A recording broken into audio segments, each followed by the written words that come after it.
La aviación moderna es una industria establecida con su propio equilibrio y sus propias leyes. Así es como todo debería ser, en teoría, pero tiene un efecto secundario. Es aburrido.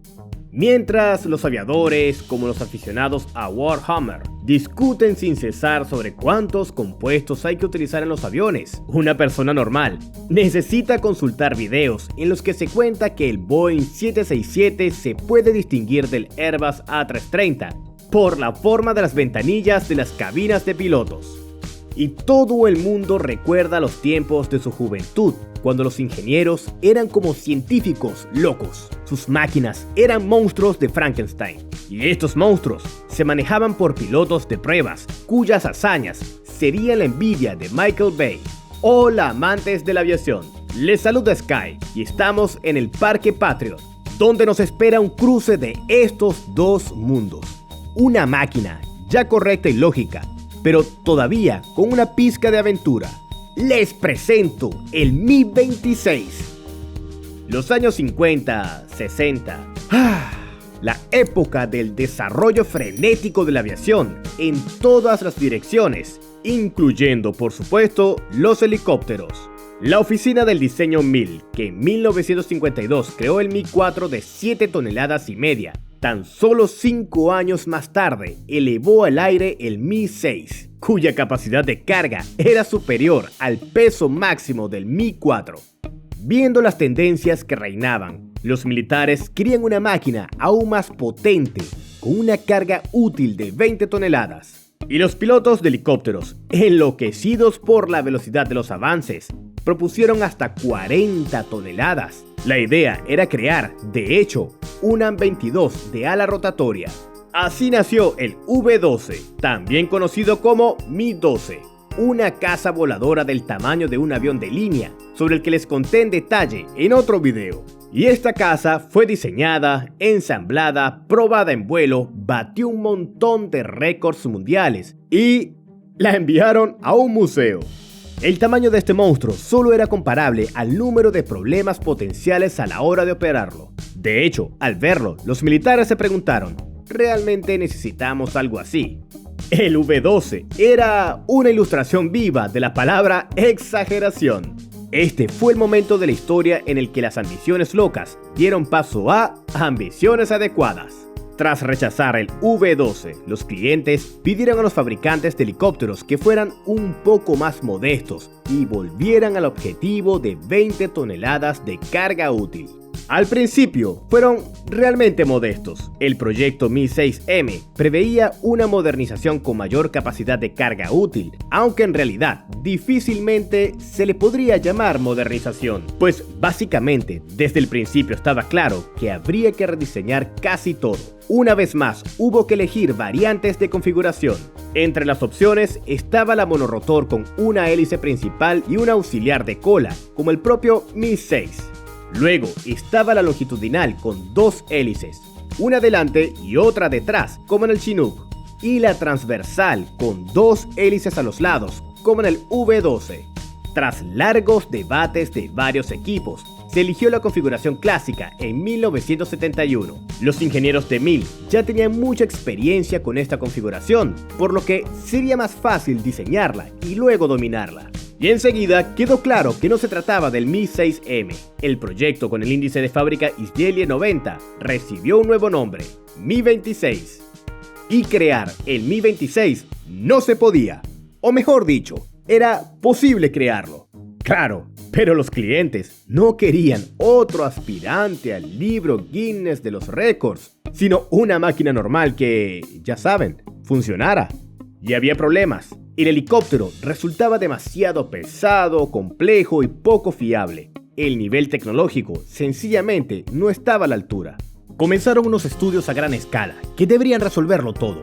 Modelos matemáticos, métodos de diseño, materiales y producción. Los componentes se crearon y probaron con antelación, incluso antes de que se construyeran los propios helicópteros.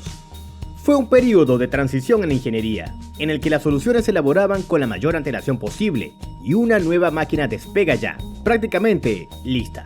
Un proceso largo y aburrido, pero eficaz. Aunque incluso ahora hay tipos que prefieren aprender digamos, en la práctica. En 1972, el Mi-26 se presentó a un concurso para un nuevo helicóptero de transporte militar pesado, al que se opuso el proyecto K-35. El K-35, sucesor del helicóptero del Girondino K-22, era una máquina impresionante, pero muy exótica, y los militares, repito, estaban tan cansados de lo exótico que el ganador fue el clásico Mi-26. En 1975 comenzó el montaje de las primeras máquinas en la fábrica de helicópteros de Moscú. El prototipo de vuelo estuvo listo en 1977 y en diciembre despegó por primera vez. El programa de pruebas fue muy amplio, pues había que comprobarlo todo, desde métodos de sujeción de las camillas hasta aterrizajes de emergencia en autorrotación con los motores apagados en este edificio volador. Pero la máquina mostró un buen rendimiento. En 1980, el Mi-26 completó la fase principal de pruebas y fue aceptado para el servicio. Curiosamente, el helicóptero, considerado ahora el más grande y pesado del mundo, estaba clasificado entonces como medio. A pesar de que el V-12 ya no se esperaba, la clase de pesado seguía estando formalmente reservada a monstruos como él. Más tarde, cuando se cerró el tema de los helicópteros de 100 toneladas, se ajustó la clasificación y el Mi-26 ocupó el merecido nicho de los pesados. Volvamos ahora al Parque Patriot, donde se encuentra nuestro héroe de hoy. El helicóptero aquí expuesto es uno de los primeros representantes de su tipo, un Mi-26 militar básico nacido en 1985. Sirvió a su patria durante 30 años y en 2015 abandonó las fuerzas aéreas rusas, tras lo cual quedó aquí, rodeado de la atención del personal del museo y de los voluntarios. Bueno, es hora de verlo más de cerca. La configuración del Mi-26 es, en principio, clásica, salvo que aquí todo es enorme. El fuselaje mide 33,7 metros de largo, la longitud total con hélices es de 40 metros, y esto, para que se hagan una idea, es el tamaño de un Boeing 737-800. La altura es de un edificio de 3 pisos, 8,1 metros en la hélice principal, la punta de la hélice de la cola alcanza hasta los 11 metros. En la lucha por las prestaciones de vuelo, los diseñadores hicieron el helicóptero lo más ligero posible y, por extraño que suene, aerodinámico. Tiene un diseño limpio y prácticamente no tiene estructuras externas. Comparado con la mayoría de sus colegas, parece una ballena desnuda. Y esta ballena tiene un peso máximo al despegue de 56 toneladas. Una vez más, para que se hagan una idea, el Embraer E-Jet más grande pesa 4 toneladas menos. El helicóptero prácticamente no tiene superficies aerodinámicas, salvo la deriva y un gran estabilizador dinámico. Por cierto, la cola del helicóptero es bastante peculiar. Se hizo en forma de una especie de semióvalo, cortado por la parte inferior para dar más espacio para la compuerta de carga. Y este semióvalo resultó ser caprichoso. Estaba sujeto a vibraciones en vuelo y amenazaba con fragilidad. Con un aterrizaje brusco, cabía la posibilidad de que el tren de aterrizaje aguantara, pero que la cola se rompiera. Así que se reforzó la viga, por lo que aparecieron estas tiras de largueros en la parte inferior. Teniendo en cuenta que el helicóptero iba a operar en regiones con infraestructuras poco desarrolladas, los ingenieros de Mil se aseguraron de que no resultara exigente con la infraestructura terrestre local. Las escaleras están integradas en el diseño, así que para trabajar con la planta motriz, el personal puede acceder directamente a los capós plegables y a los mecanismos del rotor antipar. Se puede llegar a pie por la viga de cola o gateando sobre la viga de cola.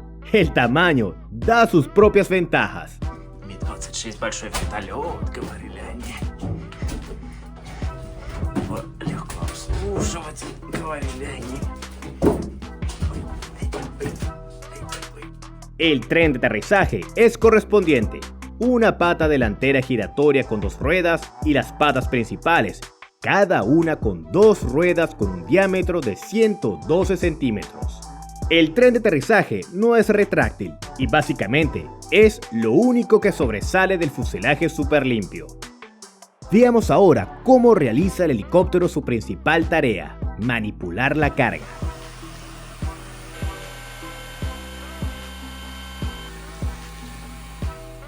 La cabina de carga mide 12 metros de largo, 3,2 metros de ancho y 3,1 metros de alto. El helicóptero puede llevar a bordo hasta 85 soldados, 70 paracaidistas o 60 camillas con médicos. El peso de la carga es de unas preciadas 20 toneladas. Esto abarca la mayor parte de la nomenclatura de carga militar, al menos de la que había en su época. Aquí no se puede llevar un tanque, pero sí un BMP.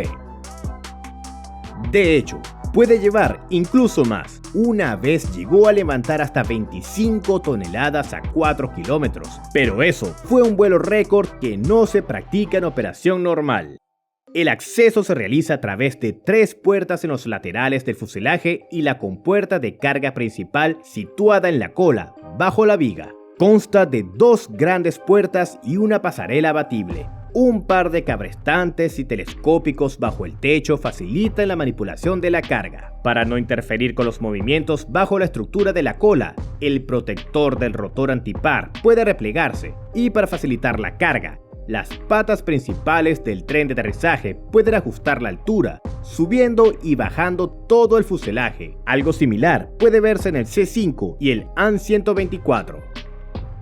En general, al describir lo que es posible hacer al trabajar con la carga, no puedo dejar de tener la sensación de que no estoy hablando de un helicóptero de transporte, sino de un avión de transporte militar. Y en algunos aspectos, un avión bastante concreto. Creo que los militares tenían la idea de conseguir un hermano de ala rotatoria del AN-12, sobre todo porque poco antes el proyecto V-12 se posicionaba abiertamente como un hermano del AN-22. Por supuesto, también está disponible la suspensión externa de carga. Hay un nicho especial en el suelo de la cabina de carga con sujeciones para sujetar cualquier elemento de gran tamaño colgado de un cable.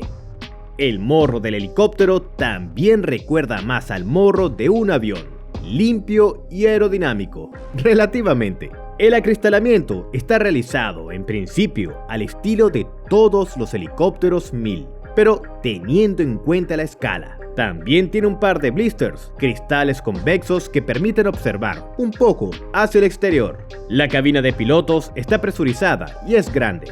La tripulación del helicóptero es bastante variada, pero suelen ser al menos 5 personas. El comandante de la aeronave, el copiloto, el navegante, el ingeniero de vuelo y el operador de vuelo, aunque lo ideal es llevar 2 operadores de vuelo. Además, hay 4 asientos más para los asistentes. Los mandos del helicóptero son bastante avanzados, con 3 sistemas hidráulicos integrados, como en un avión, y una automatización decente. Gracias a esto, la enorme máquina resultó ser bastante condescendiente con la tripulación y nada difícil de pilotar.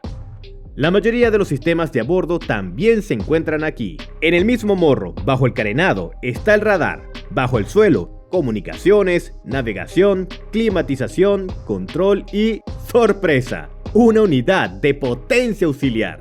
¿Cómo ha llegado hasta aquí? La verdad es que no lo sé, pero probablemente no querían colocarla en el compartimiento de carga, o menos aún, afuera bajo un carenado. Además, es definitivamente más fácil realizar su mantenimiento al mantenerlo aquí que si estuviera en alguna parte por ahí. Ahora viene la parte más interesante del diseño, cuya creación fue una historia en sí misma. El helicóptero necesitaba un sistema de propulsión capaz de arrastrar 56 toneladas y que fuera, además, fiable y eficiente.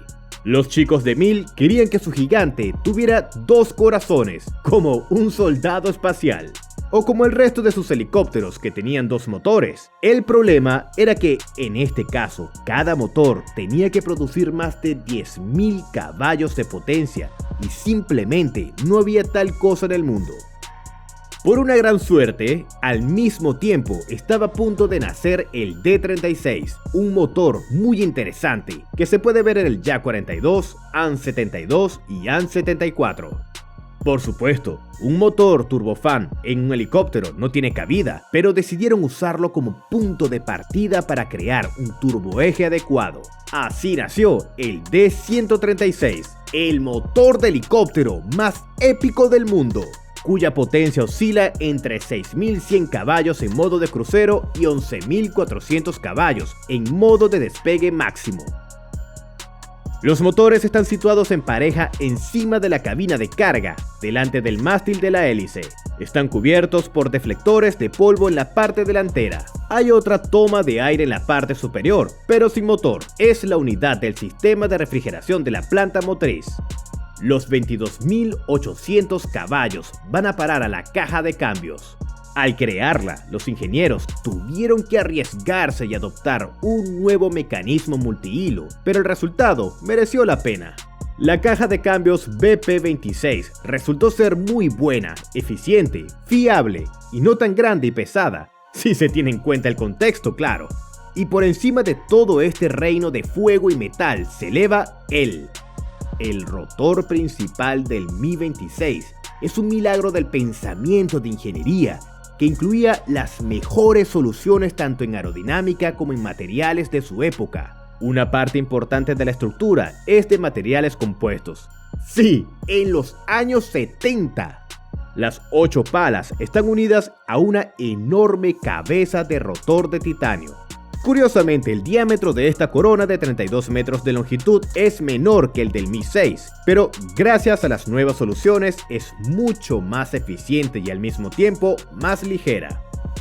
El rotor antipar de 5 palas con un diámetro de 7,6 metros es solo 40 centímetros más pequeño que el rotor principal del helicóptero OH-6 Cayuse. Y también está hecho de materiales compuestos casi en su totalidad. Ni hace falta compararlo con el del Mi-6, que era básicamente de madera. La planta motriz está alimentada por un sistema de combustible. Bajo el suelo del compartimiento de carga se encuentra un grupo de depósitos con una capacidad total de 12.000 litros. Esta reserva es suficiente para un alcance de hasta 800 kilómetros y 475 kilómetros si se va con una carga máxima. Pero también hay un truco. En caso de transporte sin carga, se puede colocar depósitos adicionales en el compartimiento de carga que permiten aumentar la autonomía hasta 1.500-2.000 kilómetros. Todo este baile tecnogénico proporciona al helicóptero muy buenas prestaciones de vuelo. Velocidad de crucero de 265 km por hora y 295 km por hora de velocidad máxima. Incluso el Mi-8 será más lento. El techo práctico ronda unos 4.600 metros y con un esfuerzo suficiente puede saltar a un techo dinámico de 6.500 metros. Pero todo esto teniendo en cuenta diversas cargas relativamente pequeñas. Durante los vuelos récord en 1982, el Mi-26, con un peso máximo al despegue de unas 56,8 toneladas, se elevó a 2 kilómetros. Todas estas descripciones, por supuesto, son buenas, pero para darse cuenta del gran paso adelante que supuso el Mi-26, hay que compararlo con su antepasado directo. Y sí, el Mi-6 a su lado parece simplemente un dinosaurio. Por un lado, el Mi-6 y el Mi-26 son muy similares. El Mi-26 es solo ligeramente más grande que el Mi-6 y su peso en seco es solo 1,7 toneladas superior, 28,2 toneladas frente a 26,5 toneladas. Pero, gracias a las soluciones avanzadas, el Mi-26 vuela con mucha más confianza. Y lo que es más importante es que el aumento de la eficacia en el trabajo con cargas es drástico. El compartimiento de carga se ha hecho notablemente más voluminoso y el peso de la carga prácticamente se ha duplicado. Y de esta forma, la nueva generación ha llegado. La exhibición pública del Mi-26 tuvo lugar en 1981 en el Salón Aeronáutico de Le Bourget, en París. Al mismo tiempo, recibió su índice de la OTAN, Halo, y los periodistas que elogiaban la máquina miraron con decepción a los representantes de Sikorsky y Boeing. Aquí se puede dar un comentario que a menudo acompaña la descripción del Mi-26, que nadie más podría hacer un helicóptero tan potente, en algunos lugares con burlas de que los competidores son simplemente débiles. Pero hay que tener en cuenta el contexto. La Unión Soviética era un país gigantesco que físicamente no podía construir una infraestructura completa en todo su territorio, y fueron los helicópteros, que no eran exigentes con los aeródromos, los que tuvieron que resolver este problema. Esta es la raíz de la pasión soviética por los grandes camiones voladores. En la mayoría de los demás países, la importancia de estos camiones no es tan crítica. Además, en Estados Unidos, a la hora de diseñar helicópteros, se tiene en cuenta su posible uso en la flota y basar un gigante en un portaaviones sería, por decirlo suavemente, inconveniente. Boeing tenía su proyecto XCH-62HLH, una especie de Chinook gigante, pero después de varios años de trabajo quedó claro que una máquina tan compleja y cara simplemente no se justifica y fue abandonada, limitándose al proyecto de modernización Sikorsky CH-53E Super Stallion con una carga útil de 15 a 16 toneladas. Lo mismo está haciendo ahora la empresa china Avic. Su proyecto AHL se está desarrollando conjuntamente con Rusia y según una serie de soluciones técnicas se parece al Mi-26, pero con una carga útil de estas mismas 15 toneladas. Es más sencillo, más barato y sí, también puede operar en portaaviones. La producción en serie del Mi-26 se inició en la planta de helicópteros de Rostov y las primeras máquinas en serie comenzaron a entregarse inmediatamente después de la finalización de las pruebas en 1980. El proceso de dominio de la nueva máquina fue difícil. El helicóptero sufría un gran número de enfermedades infantiles. Nada sorprendente ni crítico, pero la puesta a punto y el perfeccionamiento llevaron bastante tiempo. Sin embargo, el Mi-26, sobre todo cuando se perfeccionó, dejó muy contentos a los militares. Las características son excelentes, el pilotaje es cómodo y el mantenimiento no es tan complicado como todos esperaban. El helicóptero manipuló cargas que antes solo podían transportar los aviones, y es imposible enumerar lo que consiguió transportar en la suspensión externa. Desde equipos de extinción de incendios hasta estructuras de edificios, y de forma especialmente impresionante, a sus propios hermanos. El Mi-26 tuvo su bautismo de fuego en 1984 en Afganistán. Volar en la zona de guerra en un helicóptero enorme y pesado, con calor y a gran altitud, era un placer dudoso, y la vaca voladora, como la apodaban los militares, corría el riesgo de convertirse en un blanco fácil para un barbudo con un Stinger. Así pues, el Mi-26 trató de no trabajar en la profundidad del país, realizando principalmente transportes transfronterizos entre la Unión Soviética y el norte de Afganistán. La cautela dio sus frutos. Las estadísticas de bajas en combate en aquella época quedaron en cero. El helicóptero encontró un trabajo inesperado y no menos peligroso en 1986 en Chernóbil, donde el Mi-26, junto con sus colegas, voló para combatir las consecuencias del desastre nuclear. Hicieron su trabajo, pero la mayoría de los aparatos, tras recibir dosis críticas de radiación, no pudieron seguir prestando servicio. El mero hecho de estar a bordo ya era perjudicial para la salud. Con el colapso de la Unión Soviética, estallaron varios conflictos militares en su territorio y los Mi-26 que operaban en el Cáucaso fueron sus víctimas varias veces. La historia más truculenta ocurrió en 2002. Cuando la vaca voladora se encontró con su barbudo con un misil Igla. El misil causó graves daños al helicóptero, que además iba terriblemente sobrecargado, por lo que el aterrizaje de emergencia resultó ser muy duro y en un campo minado. El resultado fue una pesadilla de la que solo sobrevivieron 20 personas, de las 147 personas que iban a bordo. Pero esta historia no afectó la reputación del Mi-26. Seamos sinceros, es difícil culparlo del desastre. Las máquinas continuaron su servicio y siguen volando activamente hoy en día, con bastante éxito y sin tramas especiales. El Mi-26 siguió recibiendo muchas modificaciones que ampliaron su funcionalidad en diferentes áreas. Externamente, no difieren mucho entre sí. Una gran ventaja del tamaño es que la mayoría de los cambios se pueden implementar mediante la modificación de los equipos y la instalación de herramientas en el interior. El helicóptero alcanzó el uso civil en 1985, cuando se lanzó la modificación Mi-26T. No difiere mucho del original militar, principalmente por la sustitución de componentes militares por civiles.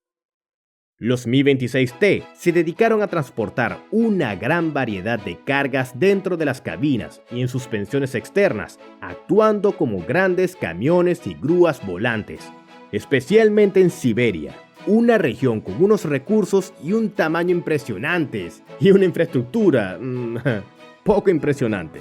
Y la aparición del Mi-26 provocó cambios absolutamente tectónicos en la logística, los métodos de transporte e incluso la adaptación de las cargas a los transportes, por no mencionar el hecho de que el gigante dejó banalmente sin trabajo a un montón de sus parientes, principalmente el Mi-6. El helicóptero también ha encontrado su lugar en los mercados de transporte extranjeros. El Mi-26 suele alquilarse para tareas complejas, desde el transporte y la construcción hasta misiones de mantenimiento de la paz. La demanda es limitada, ya que la máquina no es ni sencilla ni barata, pero sí estable, porque solo el Mi-26 es capaz de realizar una serie de operaciones. Esto se parece al nicho de mercado de aviones de transporte como por ejemplo el AN-124. También hubo quienes lo compraron. Las primeras entregas se realizaron en los años 80 a la India. Hoy en día, el Mi-26 puede verse en las flotas de decenas de países de todo el mundo. Los mayores operadores en la actualidad son, obviamente, la Fuerza Aérea, y sin ser tan obvio, la Fuerza Aérea Argelina con hasta 14 aeronaves en su flota. Los volúmenes de producción en los primeros años crecieron rápidamente, alcanzando un récord en 1990 con 38 unidades al año. Pero el colapso de la Unión Soviética dio al traste con todo este éxito. Las entregas cayeron a ejemplares únicos y se cancelaron todos los planes de desarrollo. La situación no empezó a mejorar hasta 2010, cuando se decidió modernizar el Mi-26 mediante la introducción masiva de tecnologías modernas, principalmente en los equipos de a bordo, desde el radar y la automatización de los motores hasta la cabina de pilotos, que aquí es nueva, de cristal, con una configuración modificada y sin navegador. Esto permitió ampliar las capacidades del helicóptero y mejorar su economía. Así, en 2011, surcó los cielos por primera vez el Mi-26 T2, que se considera la versión actual.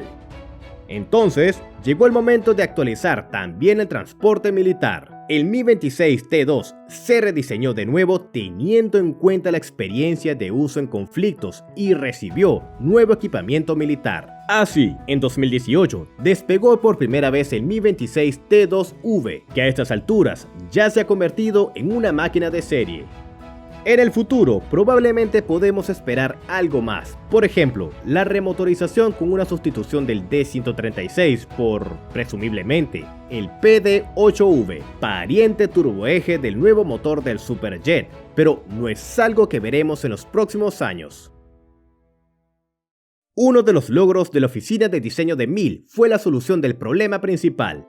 El Mi-26 consiguió convertirse no en una máquina única en ejemplares únicos, sino en un transporte operativo en toda regla. En la carrera de las tecnologías, muchas máquinas épicas no pueden superar este hito, y en lugar del cielo acaban conquistando los terrenos de los museos. El Mi-26 sigue en producción, y por el momento, el volumen total de entregas supera la marca de las 300 unidades, lo cual, para una cosa así, no está nada mal. Ha pasado más de medio siglo desde el primer vuelo, y el Mi-26 sigue sin tener competidores directos, y teniendo en cuenta las tendencias modernas, probablemente será el rey de la montaña durante mucho tiempo.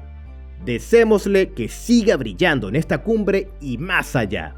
Gracias al Parque Patriot por dejarnos correr a los pies de un titán de verdad. Y gracias a los voluntarios por cuidar del titán. Vuelos rápidos en máquinas épicas y aterrizajes suaves para todos.